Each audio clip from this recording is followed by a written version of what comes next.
ಕೂಲಿ ಕಾರ್ಮಿಕರು, ಕೃಷಿಕರ ಹೆಸರಿನಲ್ಲಿ ವಿವಿಧ ಬ್ಯಾಂಕುಗಳಲ್ಲಿ ಖಾತೆಯನ್ನ ತೆರೆದು ಬಹುಕೋಟಿ ರೂಪಾಯಿಗಳ ಹಗರಣ ನಡೆಸಿರುವ ಪ್ರಕರಣವನ್ನು ಸಿಬಿಐ ಅಥವಾ ಇಡಿ ತನಿಖೆಗೆ ಒಪ್ಪಿಸಲು ಜಿಲ್ಲಾ ಬಿಜೆಪಿ ಒತ್ತಾಯಿಸುತ್ತದೆ ಎಂದು ಬಿಜೆಪಿ ಜಿಲ್ಲಾಧ್ಯಕ್ಷರಾದ ದೇವರಾಜ್ ಶೆಟ್ಟಿ ಒತ್ತಾಯಿಸಿದ್ದಾರೆ. ಚಿಕ್ಕಮಗಳೂರು ಜಿಲ್ಲೆ ಅಂದ ತಕ್ಷಣ ಇಡೀ ರಾಜ್ಯದಲ್ಲಿ, ದೇಶದಲ್ಲಿ ಒಂದು ಕಾಫಿ ಬೆಳೆಗೆ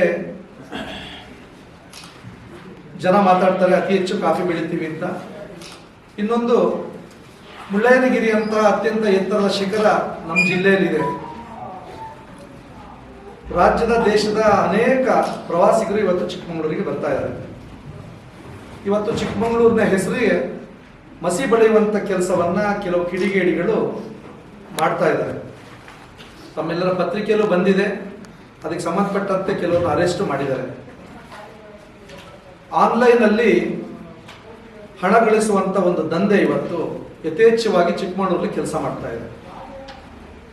ಇದಕ್ಕೆ ಸಂಬಂಧಪಟ್ಟಂತೆ ನೂರಾರು ಕೋಟಿಗಳ ಹಗರಣ ನಡೆದಿರ್ತಕ್ಕಂಥದ್ದು ಇವತ್ತು ಬೆಳಕಿಗೆ ಬರ್ತಾ ಇದೆ.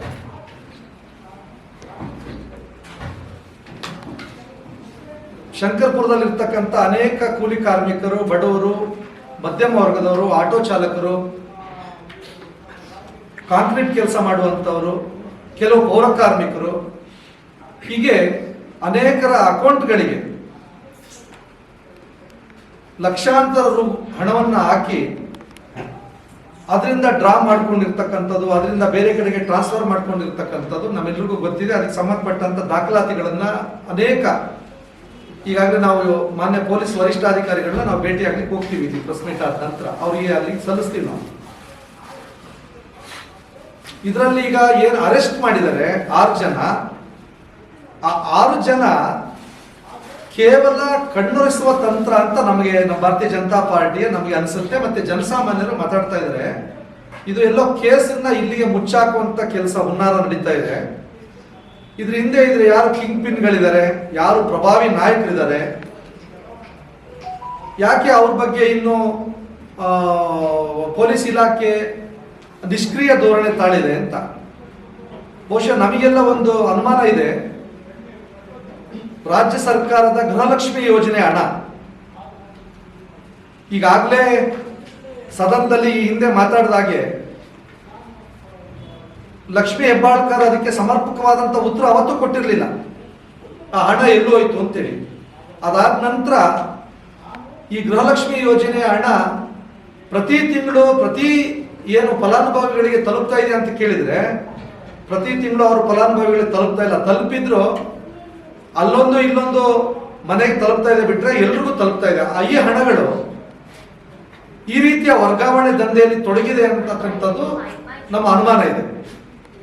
ಇದ್ರ ಜೊತೆಯಲ್ಲಿ ಜಿಲ್ಲೆಯಲ್ಲಿ ನಡೀತಿರ್ತಕ್ಕಂಥ ಕ್ರಿಕೆಟ್ ಬೆಟ್ಟಿಂಗ್ ಜಾಲ ದೊಡ್ಡ ಮಾಫಿಯಾ. ಸುದ್ದಿಗೋಷ್ಠಿಯಲ್ಲಿ ಮಾತನಾಡಿದ ಅವರು, ಪಕ್ಷದ ನಾಯಕರಾದ ವಿಧಾನ ಪರಿಷತ್ ಶಾಸಕ ಸಿಟಿ ರವಿ ಅವರು ಪತ್ರಿಕಾಗೋಷ್ಠಿ ನಡೆಸಿ ಹಗರಣದ ಬಗ್ಗೆ ಬೆಳಕು ಚೆಲ್ಲಿದ್ದಾರೆ. ತಕ್ಷಣವೇ ಜಿಲ್ಲಾ ಬಿಜೆಪಿ ಜಾಗೃತಗೊಂಡು ಅನೇಕ ಮಾಹಿತಿಗಳನ್ನು ಸಂಗ್ರಹಿಸಿದ್ದು, ಹಗರಣದ ಆರೋಪಿಗಳು ಬಡವರನ್ನೇ ಗುರಿಯಾಗಿಸಿಕೊಂಡು ನೂರಾರು ಕೋಟಿ ರೂಪಾಯಿಗಳ ವಂಚನೆ ಎಸಗಿದ್ದಾರೆ ಎಂದರು. ಅನೇಕ ವಿದ್ಯಾರ್ಥಿಗಳು, ಅನೇಕ ಬಿಸಿನೆಸ್ ಮ್ಯಾನ್ಗಳು, ಅನೇಕರು ಇದರಲ್ಲಿ ಈ ಕ್ರಿಕೆಟ್ ಬೆಟ್ಟಿಂಗ್ ಮಾಫಿಯಾದಲ್ಲಿ ಭಾಗಿಯಾಗಿರ್ತಕ್ಕಂಥದ್ದು ತಮಗೆ ತಮ್ಮ ಪತ್ರಿಕೆ ಮುಖಾಂತರ ನಾವು ಈ ಹಿಂದೆ ನೋಡಿದ್ದೀವಿ. ಅವರ ಕೈವಾಡನು ಇದರೊಳಗಿದೆ ಅಂತೇಳಿ ನಮ್ಮ ಅನುಮಾನ ಇದೆ.